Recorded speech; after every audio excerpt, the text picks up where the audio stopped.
The yen hit 160 this week, but what does that mean exactly? Well, the first thing is it's a fantastic time to visit Japan. So if you're coming to Japan from abroad as a visitor with other currencies to spend, this is an amazing time to come to Japan. Definitely come to Japan, enjoy everything about this amazing country because it's all on sale at the moment.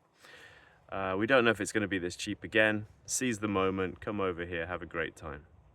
For those of us who live here, this is not quite as happy news, really. So a weak yen means that imports are more expensive, the cost of living is going to slowly ratchet up, energy prices are going up. Basically, everything's getting more expensive. And that's before you even try to leave Japan. So I'm going to London in the summer, and this trip is unbelievably expensive. I came very close to just cancelling it completely until I sat down and realized, well, actually, it's worth more to me than the money is. But it was incredibly painful to book those tickets. It was incredibly painful to book those hotels. And being there and spending pounds and so on is going to be even worse. So what can we do about it exactly? Well, I don't think there's much we can do really, because we don't know what's going to happen. So the yen has been much weaker than this before, it's been much stronger than this before, and we don't know where it's going to go in the future.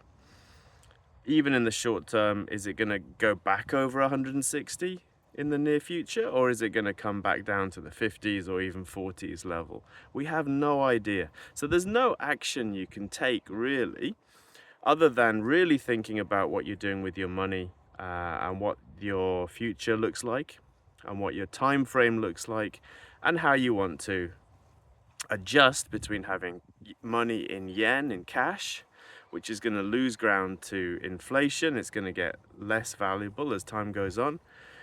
Having money invested in overseas assets through like a world stock fund or something. And that's risky in itself. And also in having money invested in yen, in Japanese companies or in Japanese funds. The danger of being invested in foreign stock instruments, foreign stock funds and so on, is that as we've seen recently, as the yen gets weaker, the price of those funds in yen gets higher and higher and higher. So if you're already invested, you've had an amazing year or so with this huge weakening of the yen, because in yen terms, your investments are worth far more than they were before. Now, what happens if the yen strengthens going forward? Well, it's the opposite. So those funds that are made up of foreign assets, but priced in yen, as the yen gets stronger, the yen price of those funds is going to come down. So for me, the worst case scenario that I can see in the future is, let's say the stock market falls, there's a correction or a crash, and at the same time the yen gets stronger. So at that point, your stock market funds, your world stock funds, are going to go down because the stock market went down, and they're going to go down further because the yen got stronger. And so for me, that's the biggest danger going forward. But does that mean I should sell my world stock funds now and put all my money into cash yen and wait for the correction? No, because we don't know if or when that's going to happen. It's very possible the stock markets could go much higher before they correct.